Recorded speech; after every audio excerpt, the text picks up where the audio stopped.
E aí pessoal, tudo bem? Professor Giovanni aqui e hoje uma aula falando aí de ligações gênicas, permuta, mapas cromossômicos e mutações. Nessa aula vamos dar ênfase na parte de ligações gênicas, permuta e mapas cromossômicos, combinado? Para começar a explicação, essa parte de ligação gênica, ela entra num conceito aqui como terceira lei da genética. Então, para a gente poder entender a terceira lei da genética, eu gosto de dar uma revisada na segunda lei. Então, rapidamente, vamos entender como que era lá a situação da separação e formação dos gametas em relação à segunda lei da genética, segunda lei de Mendel. Na segunda lei de Mendel, você tinha dois pares de cromossomos homólogos. O que são cromossomos homólogos? São cromossomos que são iguais em tamanho, iguais em posição do centrômero, e eles são iguais porque eles têm os mesmos genes. Só que veja, se desse lado aqui eu tenho um gene, por exemplo, azão, o alelo dele pode ser o gene azinho. Importante que ele seja um gene A. Por exemplo, se esse gene aqui fala de tipo de cabelo, o gene azinho também fala de tipo de cabelo. Pode ser cabelo liso e cabelo ondulado, cabelo liso e cabelo crespo, por exemplo. Mas é importante que eles falem de tipo de cabelo. Então esses genes são genes alelos. Esses cromossomos são cromossomos homólogos. A mesma coisa o cromossomo aqui de baixo. Ele tem um gene Bzão e o seu alelo Bzinho.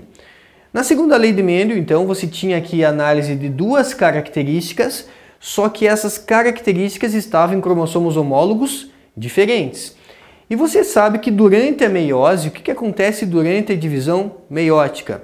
Durante a meiose acontece a formação dos gametas. E lá na segunda lei de Mendel, você tem a possibilidade de formar, por exemplo, um gameta azão-bezão. Se a meiose acontece exatamente desse jeito aqui, forma aqui um gameta azão-bezão. Sempre uma letra e outra, tá, gente? Do lado de lá, então, que tipo de gameta vai formar? Azinho e bezinho. Mas a segunda lei falava de uma segregação independente. Segregação independente, então, significa que quem me garante que vem para cá o azão e o bezão? Pode ser que venha o azão e o bezinho. É sempre uma letra e outra, né? Então pode ser o azão com o bezinho e pode ser o azinho com o bezão. Então perceba que na segunda lei de Mendel você tinha lá a formação de 4 gametas. 25% de chance de formação de cada um deles. O que muda aqui na terceira lei da genética? Terceira lei da genética, que é uma lei que você tem aí um cientista chamado de Thomas Morgan, ou lei de Morgan, né? O Thomas Morgan, que não fez estudo ali com ervilhas, mas fez estudos com moscas de frutas. Temos aqui, né, uma mosquinha de fruta que vai ser estudada então por Thomas Morgan. E nós temos agora então o que nós chamamos de ligação gênica. Vamos entender por que eu chamo de ligação gênica? Porque esses genes estão ligados. Veja que diferente da segunda lei, eu tenho agora só um par de cromossomos homólogos. O gene azão e bezão, eles estão no mesmo cromossomo. O azinho e bezinho estão no mesmo cromossomo. Estou analisando duas características no mesmo cromossomo, certo? Então veja que esses genes estão ligados. Então a gente chama de genes ligados, ligação gênica, ou ainda posso chamar de linkage. O que vai acontecer? Perceba que eu tenho aqui então um cromossomo azul e um vermelho. O que aconteceu daqui para cá? Duplicação do DNA. Então olha aqui para mim, ó. Eu tinha um cromossomo simples e agora você tem um cromossomo azul duplicado, um cromossomo vermelho duplicado. Quando o cromossomo duplica, você tem aqui o DNA duplicado, ele faz uma cópia idêntica. É importante que a replicação seja idêntica. Então veja que era azão-bezão, continua azão-bezão. Era azinho-bezinho, continua azinho-bezinho. Ele duplicou. E agora eu tenho dois cromossomos, continuo tendo dois cromossomos, só que agora com duas cromátides. Existe um evento na genética que permite aí o aumento da variabilidade genética, que é a questão da permutação. Então vamos definir agora o que é permuta. Permuta quer dizer troca. Posso chamar também de crossing over. Gostaria que você analisasse agora o seguinte, ó. Essas cromátides que estão aqui voltadas para o lado de dentro, existe a possibilidade delas se tocarem. Existe um complexo proteico aqui chamado de complexo sinaptonêmico que permite o contato dessas cromátides internas, permitindo que elas possam trocar pedaços. Perceba que era azão bezão, azinho bezinho, e agora é azão bezinho, azinho bezão. Senhor, o que aconteceu aqui? Um pedacinho do cromossomo vermelho foi para o azul, um pedacinho do azul foi para o vermelho. Galera, cuidado, isso não é, uma mutação, isso a gente entende como uma permuta ou um crossing over. Isso traz variabilidade genética para as espécies. Então, permutação ou crossing over. Veja que agora, então, eu tenho aqui uma troca. Essa troca aconteceu aqui na parte de baixo, poderia ter acontecido aqui na parte de cima. Aí veja só, como resolver exercícios utilizando a terceira lei. Aqui uma receita de bolo para vocês. Coloquei novamente então aqui, ó, o cromossomo azão-bezão e aqui aquela cromátide que sofreu a permuta. Fica azão com bezinho, azinho com bezão e azinho com bezinho. Perceba que as cromátides que estão voltadas para o lado de fora, esse azão com bezão, ele não tem como trocar pedaço com azinho com bezinho. Eles não tem como se tocar, certo? Esse aqui, ó, não tem como tocar lá com a cromátide que está lá na outra extremidade. Então só pode acontecer permutação, recombinação nessa parte central. Então eu vou formar dois tipos de gametas. Os gametas parentais, pense assim, gameta parental é um gameta original. Então você tem aqui o azão, bezão, é esse aqui, parental. Azinho, bezinho, é esse aqui, parental. Parental é o que não sofre recombinação. Mas esses do meio, olha, azão com bezinho, eu trouxe ele para cá. Azinho com bezão, trouxe ele para cá. Eles são os gametas recombinantes. Gametas recombinantes são aqueles que surgem a partir de uma permuta, de uma recombinação. Beleza? É bem importante que você entenda isso. Daqui a pouco a gente faz um exercício. Existe um tipo de configuração para você entender também, para você aprender nesse momento, que a gente chama de configuração cis e configuração trans. Ou arranjo cis e arranjo trans. O que é o arranjo cis? Observe aqui nessa imagem do lado esquerdo que eu tenho aqui o cromossomo azul com os genes dominantes azão e bezão. Se o azão e bezão estão no mesmo cromossomo, significa que o azinho e o bezinho estão também no mesmo cromossomo. Quando você tem os dominantes no mesmo cromossomo, os recessivos no mesmo cromossomo, você tem então uma configuração chamada de configuração cis ou acoplamento. Quando você tem os dominantes em cromossomos diferentes, os recessivos também ficam em cromossomos diferentes. Consequentemente, a gente diz que nós temos uma configuração trans ou repulsão, certo? Então isso é só basicamente uma informação. Configuração cis, configuração trans. Daqui a pouco a gente vai usar esse conceito aí. Para a gente poder resolver exercício, eu gostaria que você entendesse mais uma coisa. Imagine uma viagem de avião de São Paulo até Manaus e uma viagem de avião de São Paulo até o Rio de Janeiro. É lógico que a distância de São Paulo a Manaus é muito maior em relação à distância de São Paulo até o Rio de Janeiro. Então eu pergunto para você, a chance de acontecer uma turbulência é maior em relação a São Paulo a Manaus ou São Paulo a Rio de Janeiro? Quanto maior a distância, maior a chance de acontecer uma turbulência. Não um acidente, mas uma turbulência, certo? A mesma coisa acontece aqui. Como que eu calculo a distância entre dois genes? Perceba que aqui na imagem do lado esquerdo você tem o gene A e B bem distantes. Então pode acontecer uma quebra ali, mais em cima, pode acontecer uma quebra mais ou menos no meio, pode acontecer uma quebra mais embaixo. Qualquer uma dessas quebras vai mexer com o gene A e B. Você concorda comigo? Então, quanto maior a distância entre dois genes, maior a chance de quebrar algum pedaço entre eles.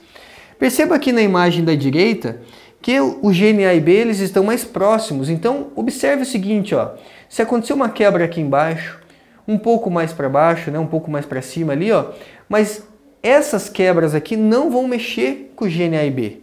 Só vai mexer com o gene A e B se a quebra acontecer entre o gene A e B. Então a gente tira a seguinte regra: quanto maior a distância entre dois genes, maior a chance de quebra. Quanto menor a distância, menor a chance de quebra. Então sai daí uma regra. A regra é a seguinte: a taxa de permutação, que a gente tem aqui em porcentagem, também chamada de taxa de recombinação, ela é igual à distância. Então a distância é igual à taxa de permutação. Entendendo que a distância, a gente usa geralmente uma unidade UR. U.R. O que é U.R? Unidades de recombinação. Alguns exercícios podem falar em morganídeo, então unidades de Morgan ou unidade de recombinação. Então anota lá por gentileza. A distância é igual à taxa de permuta.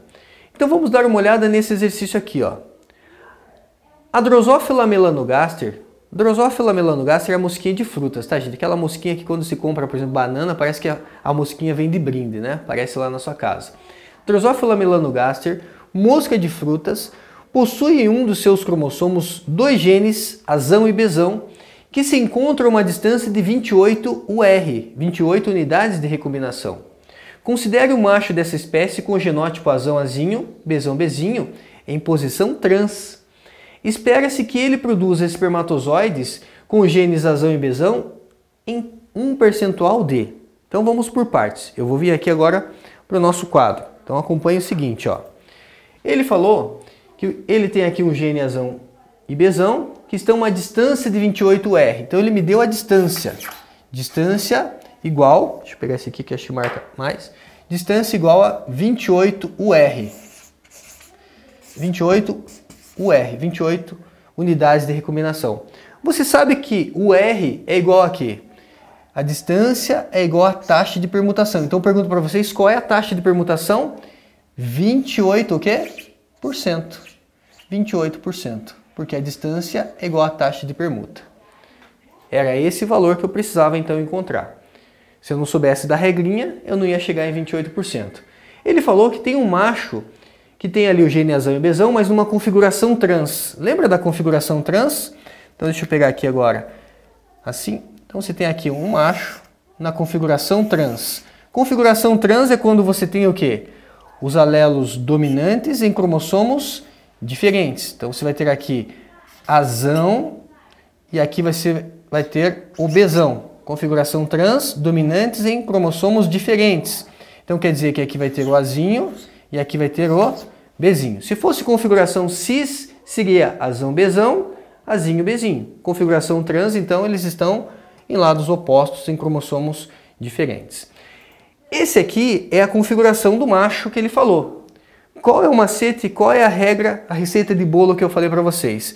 Você vai entender o seguinte, que tem os gametas parentais. Os gametas parentais, eu vou chamar de P, são os gametas que não sofrem recombinação. Quais são os gametas que não sofrem recombinação? Então você vai ter o seguinte, ó, gameta parental são aqueles que não sofrem recombinação. Quem não sofre recombinação, fica a mesma configuração. Então fica azão com bezinho e azinho com bezão.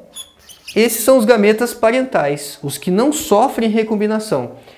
E quem são os gametas recombinantes? Gametas recombinantes são aqueles que sofrem recombinação. Então vamos colocar aqui, ó, gametas recombinantes, que eu represento pela letra R, são aqueles que sofrem recombinação. E se eles sofrem recombinação, vamos imaginar que aconteceu o crossing over ou permutação, né? Mas aqui nessa parte de baixo, por exemplo, ó, se aconteceu aqui na parte de baixo, significa que eles vão trocar de posição. Então vai ficar azão com bezão e azinho com bezinho. Se originalmente ele era assim, quer dizer que recombinante ele vai ficar assim. Aí qual é a regra? Deixa eu só puxar isso aqui para não cair. Qual que é a regra? Ele falou para mim que a distância é 28R, ou 28%. O que eu faço com esse 28%, professor? 28% unidades de recombinação. Então você tem aqui recombinantes com 28%. O que eu faço com esse 28%? 14% para esse cara aqui, 14% para esse cara aqui. Divido em 28% em duas partes. 28% sobra quanto, né? Você tem aí 28 para 100, você tem aqui 72, certo? Então você tem aqui 36% para cá, 36% para cá. Por quê, professor? Porque se tem 28% de recombinantes, quer dizer que tem quantos de parentais? 72%.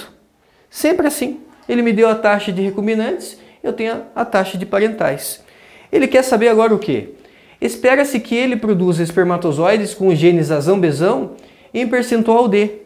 É só você procurar agora onde que tem o gameta aqui, azão-besão. Tá aqui, ó. Deixa eu puxar aqui com azul, fica mais visível para nós, ó. Gameta azão-besão tá aqui. Com quantos por cento? 14%. Então, a alternativa correta, letra E. Receita de bolo. Né? Ele vai te dar essas informações. Às vezes, ele já me dá a porcentagem completa.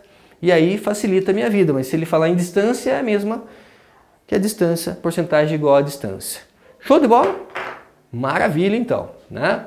Você vai resolver sempre assim. Um outro exercício para a gente fechar fala de mapas cromossômicos. O que diz o mapa cromossômico? Ele diz em relação à posição dos genes no cromossomo. Então, o mapeamento cromossômico, quando a gente vê, mapeou o genoma humano, mapeou o genoma do vírus, quer dizer que ele sabe a posição dos genes naquele vírus, naquele ser, né, naquele indivíduo. Então, olha, aqui é a seguinte informação. Uma espécie de tomateiro apresenta os genes azão, desão, ezão e fzão, ligados a um determinado cromossomo que determinam a cor e textura das folhas, a morfologia do fruto e as cores do caule. As frequências de crossing over encontradas nos cruzamentos, testes para 2 pares de genes, foram. Então ele me dá aqui um monte de porcentagem. Se o aluno nunca viu isso aqui, ele não faz esse exercício. Não é difícil, gente, acredite. Ele me dá várias porcentagens.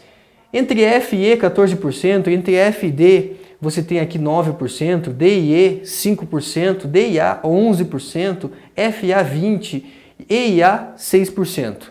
Qual é a minha dica? A dica é a seguinte, deixa eu virar aqui meu papel.